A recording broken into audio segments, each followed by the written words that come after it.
Good morning, guys. I was asked to go over number 10, so I'm going to go over the first few parts on this whiteboard and then move over to my computer to go over the mean and standard deviation. Now, what this problem was asking was first stating that there's a 25% chance that if a prison inmate goes on parole, what's the probability that they go back to prison, commit another act of crime? And so what this table shows is that of 5 inmates that they're sampling, what's the probability that none of them will commit a crime while on parole? And there's a 23.7% chance that all 5 will not commit a crime. Probability of 1 out of those 5 people committing a crime is 39.6. Probability that 2 out of 5, 3 out of 5, 4 out of 5. And then the probability that every single one of those inmates will commit a crime once again is 0.1%. So pretty small.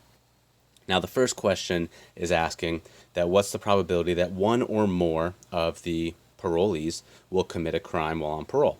And so if I add, because it's 1 or 2 or 3 or 4 or 5, add them all together, there's a 76.3% chance that one or more of those 5 inmates will commit a crime while on parole.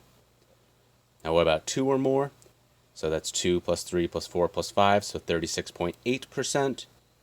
Oh, by the way, the relationship of the 1 through 5 and the none, if you subtract 76.3% from 100%, so 1 minus 0.763, you get that 0.237, or the probability of 0. That's going to become a pretty useful trick, because sometimes finding the probability of what we want can be hard to find, but finding the probability of what we don't want is easier. So if we just subtract what we don't want from the total, we get what we do want. We'll get into that later.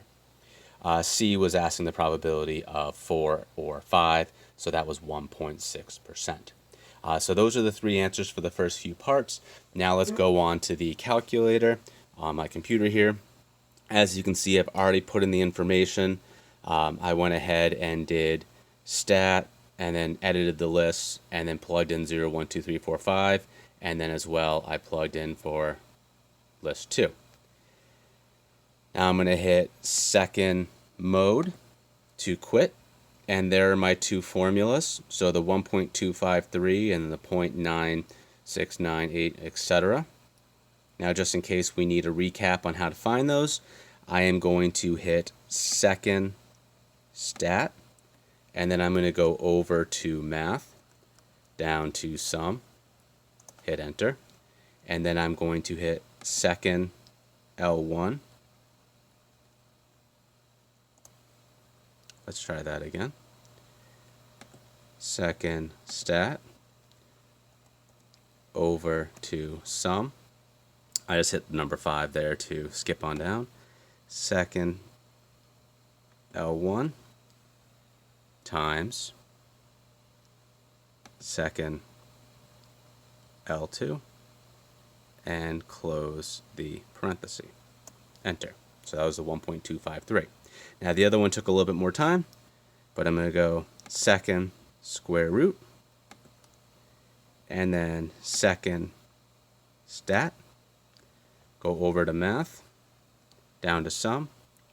I have to set in another parenthesis, and then I'm going to do second L1 minus the mean, which we knew was 1.253.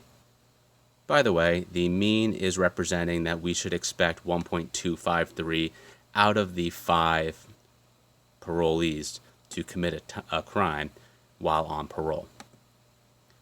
I'm going to continue on, times the probability, close, enter, and 0.9698.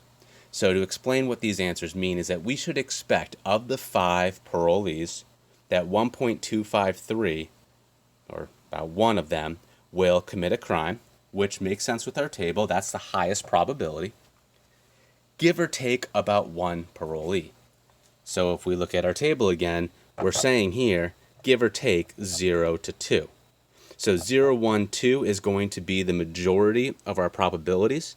And so we're saying that we should expect 1, give or take 1. So expecting 1, but 0, 1, or 2 are also very likely probabilities. So that's what our mean and standard deviation are explaining. Hope this helps. Posted a video, take a look at it, see how it goes. Tomorrow we will try to go back to the calculator and use that binomial distribution.